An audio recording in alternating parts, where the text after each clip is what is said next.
From the headquarters of Telesur English in Quito, Ecuador, this is From the South, and I am Soini Gray.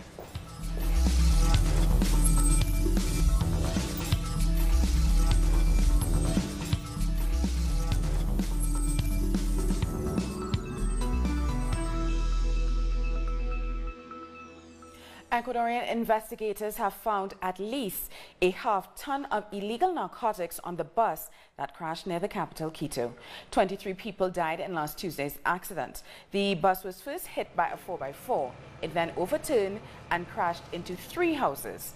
The authorities are also trying to find out why the bus changed routes, and they're looking into the possibility that it was experiencing mechanical problems. In a media conference a short while ago, the Ecuadorian police said a total of 548 packages of marijuana with the name Horse, Gift and King were found inside the wrecked bus. The police are looking into who was responsible. And our Denise Herrera has more from the press conference.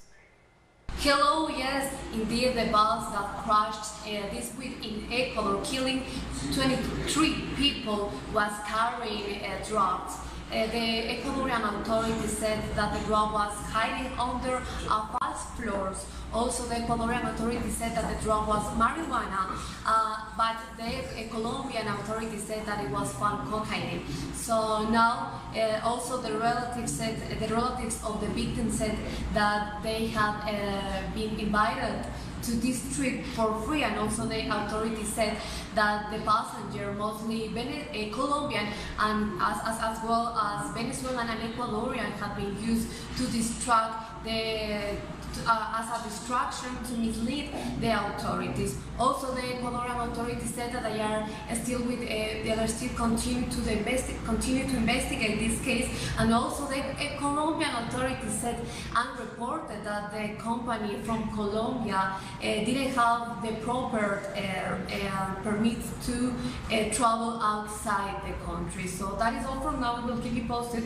with more information as soon as we can. Back to you, Alice. Meanwhile, in Colombia, relatives of the victims of the bus crash are preparing for their funerals. Families hung ribbons outside their homes and have organized a trip to Quito to identify the bodies. Most of the people killed in the accident were Colombians. She said goodbye to my mom, to my aunt. She was really excited because she was going to Peru, but I don't know how they end up in Ecuador. She had never traveled. She never had the opportunity to have the money, and they were going to take her for free.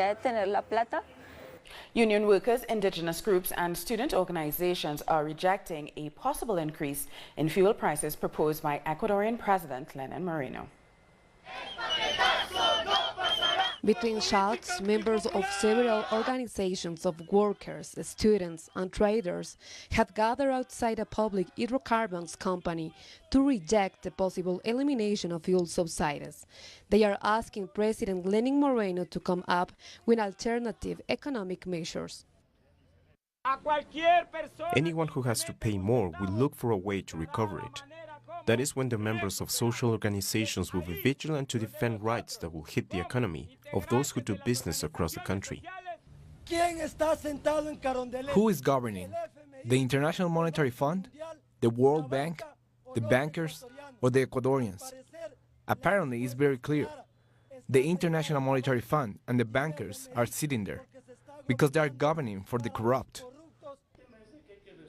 Meanwhile, the Union of Workers joined with indigenous organizations to also reject the increase in fuel costs. Ecuador is currently one of the 6 countries that sells the cheapest gasoline and diesel around the world, 1.48 the gallon. The Unitary Front of Workers deeply rejects the attempts of increasing the price of fuels because that will have a clear effect on the economy of the Ecuadorian people.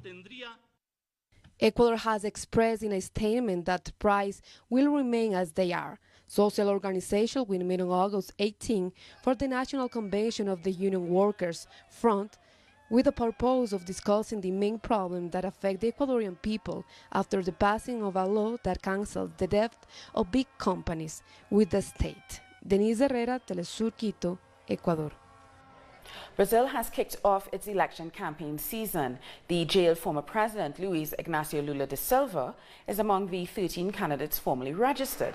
Political parties are now allowed to petition voters ahead of the presidential and congressional ballots. They've mobilized and are on a march to attract voters. Around 100 participants from Lula's Workers' Party campaigned in Sao Paulo. Brazil wants the left because Brazil is a low-income country, and the only one who did something, who pulled Brazil from the hunger maps, was Luiz Inácio Lula da Silva. So people want to vote for the Workers' Party. The people want to vote for Lula. The people who are receiving Ms. Marina support her because of this and to see if we can have a president that isn't corrupt for once. That's all. This year, I won't vote for any of them. I won't vote for anyone. I just want. These people don't do anything for us. They just promise. And the next thing you see is corruption everywhere. And the United Nations Human Rights Committee has asked the Brazilian judiciary to allow the former president, Luiz Inácio Lula da Silva, to exercise his political rights as a candidate. The committee has asked the state to take all needed measures to guarantee Lula's political rights as a presidential candidate. It acknowledges that if Lula is prevented from running or denied unrestricted access to the press or members of his political coalition, his civil rights will be violated. However, the committee's mandate is not binding. Meanwhile, there's been a debate on women's issues. 7 candidates have discussed how to achieve gender equality. However, it's a debate that Lula was barred from attending. Women make up more than half of Brazil's voters, but have poor political representation. They account for just 10% of the Chamber of Deputies. It's unbelievable that in the 21st century we are still discussing situations like some groups suggesting that women must earn less than men. I think we should bury this past of our history. We want to have the right to work and have the right to rest our bodies when we grow old. The ones who should lose should be the rich, because we, the poor, can't handle it anymore. And our Mayor Alberti takes a deeper look at the potential candidates. The electoral campaign in Brazil is on, but who are the candidates and what do they support? Leading the polls is former President Lula da Silva from the Workers' Party. A former union leader, he's well known for his social programs which helped fight poverty and hunger. And he's currently serving 12 years in prison for corruption and money laundering. Because of that, he might not be able to run. Instead, Fernando Haddad could take his place. The Minister of Education under Lula's government, he also served as mayor of São Paulo. His administration was known for liberal policies, but also for major protests that cost him a re-election, and the latest polls only gave him a 2% rating. From the left to the extreme right, Jair Bolsonaro is the candidate for the Social Liberal Party. He served in the military for 17 years and picked a former general to be his vice president. Together, they support easier gun access and the possibility of military intervention. Their populist views appeal to a large conservative and evangelist crowd in Brazil.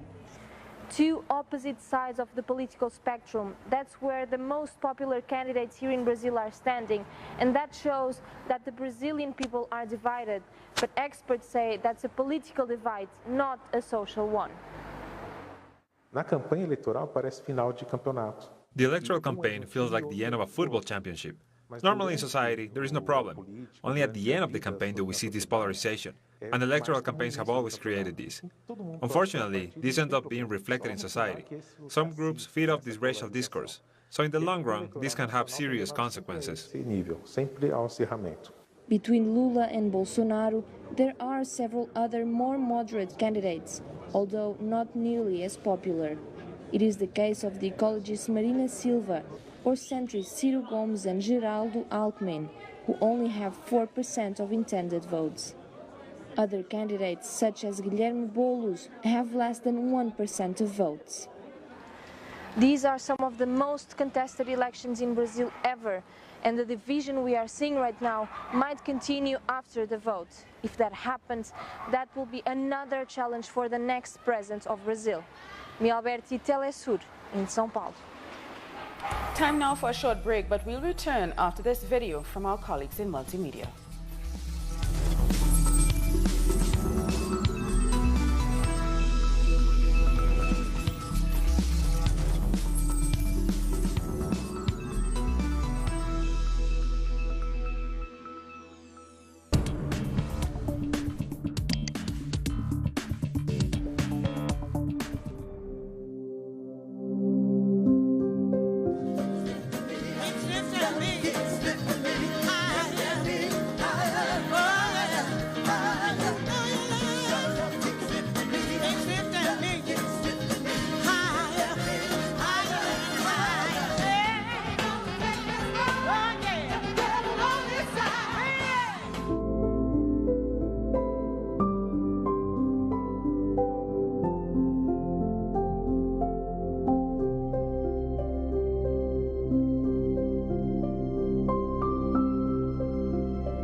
Welcome back. In Mexico, the parties that make up the Together We'll Make History coalition will propose to leave the Lima group to the Congress on September 1st. The announcement was made during a press conference by the presidents of the Workers' Party in Mexico and the Morena Party. The political leaders warned that the Lima group violates the constitution by interfering in other countries' internal affairs, such as Venezuela. Venezuela has requested that the governments of Colombia, Peru, and the United States extradite 8 suspects implicated in the assassination attempt on President Nicolas Maduro. The accused face charges of treason, attempted murder, launching an explosive device at a public meeting, and terrorism.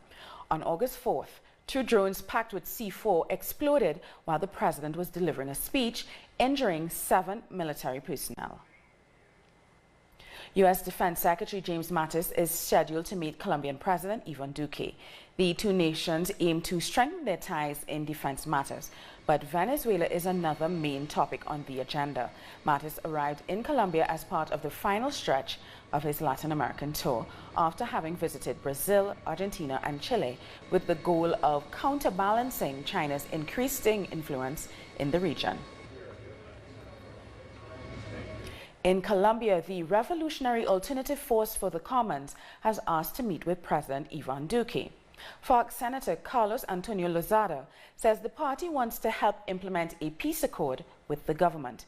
Meanwhile, the National Liberation Army has confirmed that the 3 policemen and a soldier kidnapped over a month ago are still alive. Duque has urged their release in order to continue the peace talks. Social organizations, peace activists, and religious leaders have met to discuss the murders of social leaders in Colombia. More than 100 social and religious organizations have met in Bogota to prepare for the Week of Peace, a project that aims to unite the Colombian people under the slogan, "There is life, there is hope, we keep building peace." The Week for Peace is an act in the name of hope. We believe that it's necessary to have hope despite the murders, persecutions, and the efforts to destroy peace. We think it is important to comply with the peace agreement signed with the FARC, especially the chapter regarding ethnic groups, indigenous and Afro-descendant communities. During the meeting, activists denounced the systematic killings of social leaders. Social and Catholic organisations, along with the Attorney General's office, have started a campaign against the spate of violent deaths in the country. The Week for Peace is an act in the name of hope. We believe that it's necessary to have hope despite the murders, persecutions, and the efforts to destroy peace. We think it is important to comply with the peace agreement signed with the FARC, especially the chapter regarding ethnic groups, indigenous and Afro-descendants. Activists are also denouncing the corruption in the judiciary, which according to them has increased since the peace accords were signed. We see a clear intention to blame social leaders for violent acts and link them to armed groups to justify their murders. It is important to investigate every case. Monsignor Fabio Heno made a call to protect life and in particular for the government to continue dialogue with the National Liberation Army. The National Council for Peace made a call for the dialogues to continue and for a new bilateral ceasefire to be agreed on. We also hope for hostilities and kidnappings to end so that citizens can participate in the dialogues as well. The Week for Peace will take place from the 2nd to the 9th of September across Colombia. Several forums, demonstrations and artist events are expected to take place in support of the project. Indigenous leaders from across South America have finalized a plan to create a 150 million hectare protected area against the Amazon basin. The meetings brought together ideas from their colleagues in Ecuador, Peru, Suriname, Guyana and French Guyana. The leaders hope to emerge from the 4-day conference with a plan to be presented at the United Nations Biodiversity Conference in November. They will then call on world leaders to support their initiative to protect one of the world's greatest natural treasures from exploitation. I want to stress that we, indigenous peoples, are not against the dignified, clean development of humanity. We are against the irresponsible sucking of natural resources that is damaging not only the people who are living there, but are damaging the environment. And this environment contributes to the global health of all peoples. Some Honduran families remain traumatized by U.S.-imposed separations. In fact, one couple says that their 16-month-old son's health has been badly affected after the child was held for months at a U.S. detention center. The infant still suffers with stomach problems and he often sleepwalks since being returned to his parents. While being detained, little Johan grew his first tooth, took his first steps, and even spoke his first word. The boy was just 10 months when he and his father were intercepted by U.S. border control officers. That was back in March of this year. President Donald Trump has imposed a zero-tolerance policy against migrant families who illegally cross the country's southern border. He gets nightmares at night. He gets up and sleepwalks at night. He wakes up crying and he cannot sleep with the light off. We have to sleep with the light on because he's afraid to sleep with the light off. Haiti's new Prime Minister, Jean-Henri Séan, is still waiting for the Parliament to approve his nomination. He delivered his documents to Parliament 7 days ago. However, the Senate and the Chamber of Deputies haven't made their decision as yet. The former Prime Minister announced his resignation on July 4th after demonstrations were staged in the capital Port-au-Prince over a proposed fuel price hike. And after 4.5 months of a political crisis, many Nicaraguans are hopeful that the country is getting back to normal, but the opposition continues to take to the streets. Some believe the opposition demonstrations are getting smaller as time goes on. They are less as their political speech has been exposed. People realize that it is all a big lie and that they are controlled by Uncle Sam. This is an intervention attempt by the United States, but we Nicaraguans have the will to fight this conspiracy, to move forward. Maybe some Nicaraguans disagree, but they are a minority. The political crisis has caused massive economic losses and has forced the government to cut the national budget by $232 million. However, the victims are the main priority. We are demanding justice for all the 198 victims of the right-wing coup d'etat attempt. The youth, women, elder and children marched today for a free Nicaragua headed by President Daniel Ortega, democratically elected. We Nicaraguans trust our judiciary, our political system, and we call for justice for the dead. The Nicaraguan foreign minister joined the March for Peace, Life and Justice that took to the streets on Wednesday. The Unity and Reconciliation Government of Nicaragua declares that members of the Commission from the Organization of American States that are commanded by the U.S. government are not welcome in the country, as they are aimed to intervene in Nicaragua's domestic issues. Marchers raise a common flag, the one to support Nicaragua's ability to solve its domestic issues without the intervention of foreign governments and bodies. In Panama, a national community movement is demanding better housing.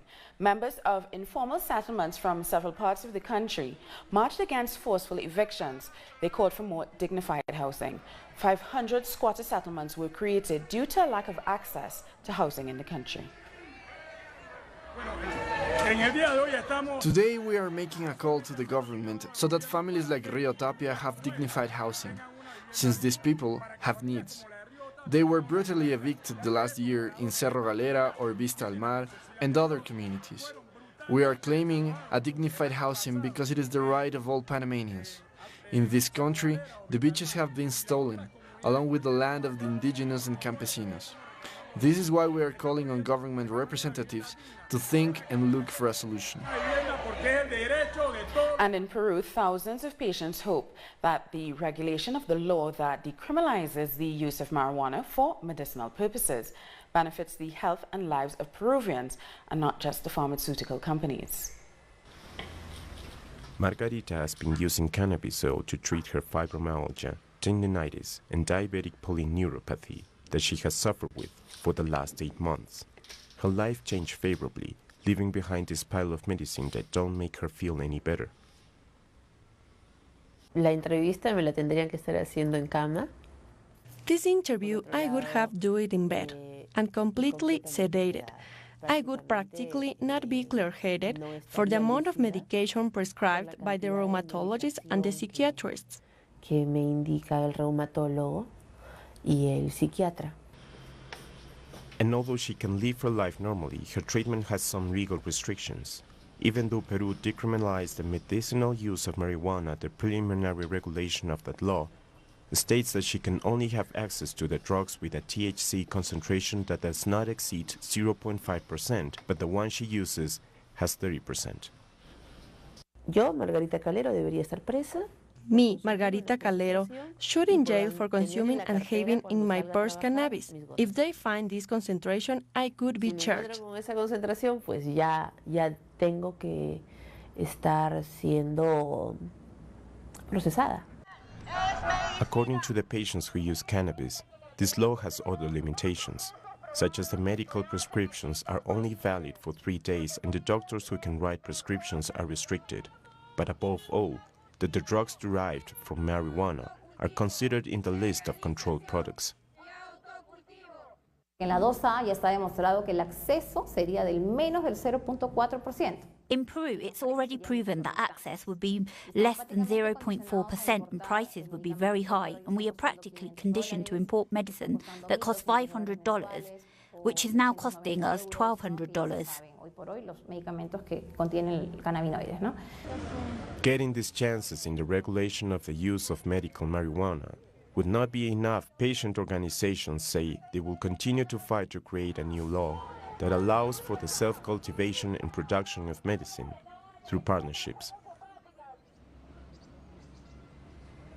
More news in a minute, but first, here's this video from our colleagues in multimedia.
Welcome back. The Vatican has condemned the Catholic priest in Pennsylvania, United States, accused of abusing more than 1,000 people over the last 70 years. The spokesman said they were in a state of shame and sorrow over the revelations. The Holy Father understands how much these crimes can shake the faith and the spirit of believers. Survivors and victims should know that the Pope is on their side. He wants the Church to listen to them so that we can root out this tragic horror which has destroyed the lives of so many innocent people. And here's a look at some of the stories making headlines from around the world. Could China's military be preparing to strike the United States? It's what the Pentagon believes, according to a report. The report to Congress states that China is increasing its military capability with an estimated budget of $190 billion. China is yet to comment on the report. Iran has said it should own 20% of the Caspian Sea resources consisting of oil and gas. To date, Iran has been entitled to an 11% share. What happened after the establishment of the Islamic Republic is that we did not allow Iran's share to be decreased. The illusory 11% line is no longer valid. Of course, some tried to revive this illusory historical procedure, which had been forcibly imposed on Iran during the former regime, but the Islamic Republic rejected it. A Turkish court has rejected an appeal to release Pastor Andrew Brunson, further stoking tensions between Washington and Ankara. Brunson faces terrorism charges. The Trump administration has threatened Turkey with more sanctions if the pastor isn't released. The sanctions have contributed to the devaluation of the lira. And don't forget to tune in on Sunday, August 19th. The Palestinian teen activist Ahed Tamimi sits down exclusively with the Tell Us Your correspondent, Sergio Rodrigo. Hear the thoughts and aspirations from this heroic symbol of resistance. Tell Us Your goes one-on-one with the 17-year-old protest icon at her home in Palestine following her release from prison. Tune in on Sunday at 8 p.m. Caracas time, 7 p.m. Kingston time, and 5 p.m. Los Angeles time.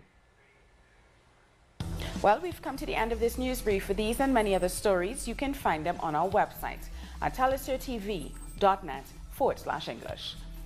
And join us on social media, Facebook, Twitter, and Instagram. For Tell Us Your English, I'm Suni Gray. Thank you for watching.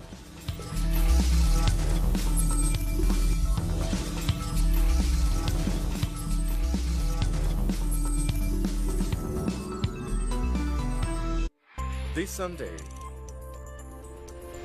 a special interview with the young Ahed Tamimi, a symbol of the Palestinian resistance, who talks about her struggle and determination